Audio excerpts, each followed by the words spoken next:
Welcome to Moments in Time and Space, a microfiction podcast, bringing you tales of horror and suspense with your host, Aaron Maracle.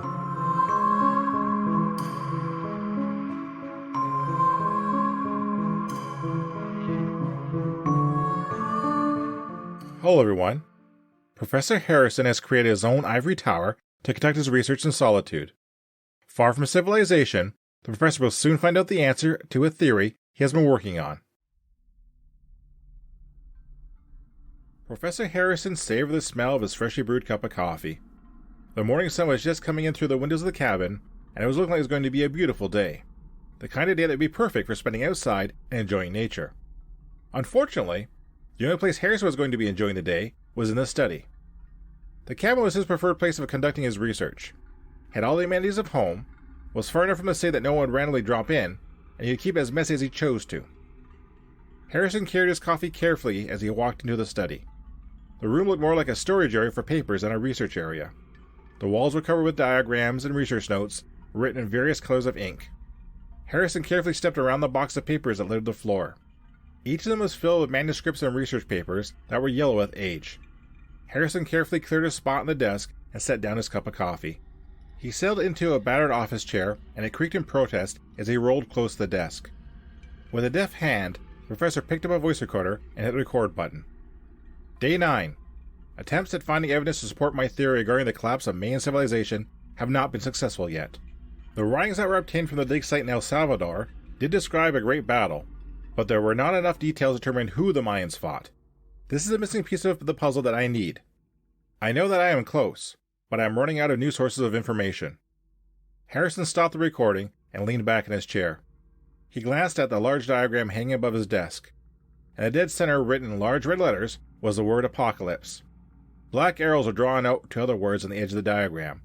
Famine, climate, disease, aliens, all had a green X crossed through them, along with some small notes that were no longer relevant. The only word not crossed out in the diagram was war, and it seemed to taunt Harrison the longer he stared at it. He clicked the record button and began to speak once more. As I sit here surrounded by the last 15 years of my life, I remain confident that my theory is sound. Despite critique of my interpretation of some of the writings I have found, I remain steadfast in my efforts to prove my theory. The critique had come from Douglas Mitchell, a rival who had his own outlandish theory for what happened to the Mayan civilization. Douglas has surmised that the Mayans had waged a great battle, not against outsiders, but themselves. A battle that culminated with one city unleashing a force so destructive that wiped out every member of the Mayan civilization. The two would argue at length at each other's interpretation of etchings, and Harrison felt a bit bitter as he recalled Douglas mocking his apparent ignorance at key facts.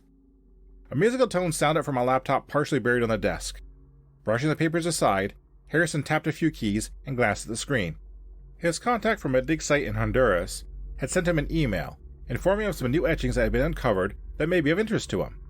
Attached to the message were several images that Harrison studied intently. At first, the etchings told him little more than he already knew. They spoke of the last great battle and the fall of everything by the hand that moves the world. Harrison was ready to dismiss the etchings until they came to the fifth image. Taken from some interior stone wall, the etching spoke of the last stand of the city against the newcomers from the outside. The professor read eagerly, hoping for a vague description of the outsiders, but the etching switched its focus. It spoke of a ritual that was somehow a power that could annihilate the threat of the outsiders and restore peace to the city once again. Harrison raised his voice recorder once more. My contact in Honduras has sent me new writings to consider. Initial review still does not give me a description of the sources that won the Great War, but does talk about... The next image Harrison clicked through seemed familiar. A ruined wall showed part of a circle of strange symbols. Etchings below the circle described a ritual in detail, indicating that praying to the Emerald Father and offering blood sacrifice may earn his favor. Update. Further analysis of the new writings speaks of a ritual where one can call upon the aid of a being known as the Emerald Father. This could be a new reference point to use as I search for further evidence to determine the identity of the victors in the last Great War. The etchings are accompanied by a partial circle of symbols that seems familiar to me. Realization struck Harrison, and he set down the voice recorder. He bent over and rummaged through a box of papers that rested to the left side of his desk. Halfway through, the professor had found what he was looking for. Pulling out a battered file folder, Harrison dropped on the desk and quickly flipped through the papers contained within. He stopped when he reached an image buried near the bottom of the stack. Laying before him was a black and white photo taken from a dig in the 1950s. In the center of the picture was another ruined wall, containing part of a circle made up of strange symbols. Harrison held up to his laptop screen and cracked a small smile.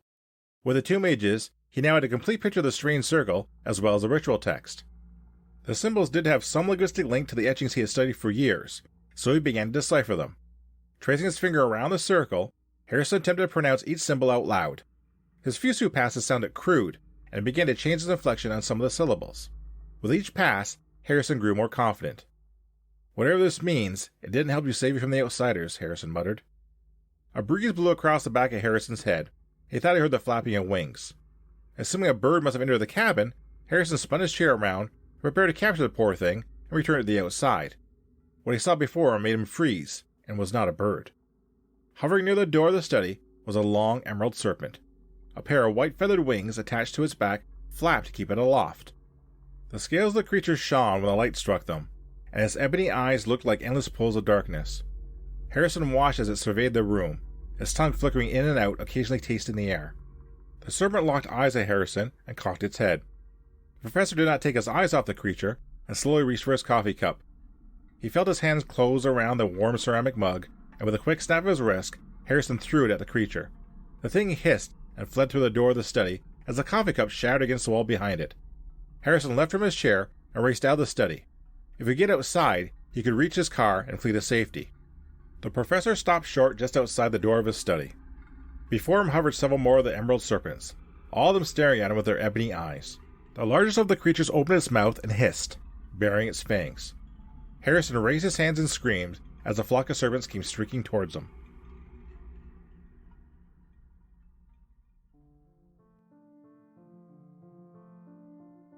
Always be prepared to pay the Emerald King. Thank you for listening. If you like what you heard, please subscribe to the podcast and leave a review. You can also follow me on Twitter at MomentsInTAS. Feel free to recommend this podcast to others and help it grow. The opening and closing theme is Creepy Night by Daniel Carlton. Until next time, be safe, be smart, and be well. See you soon.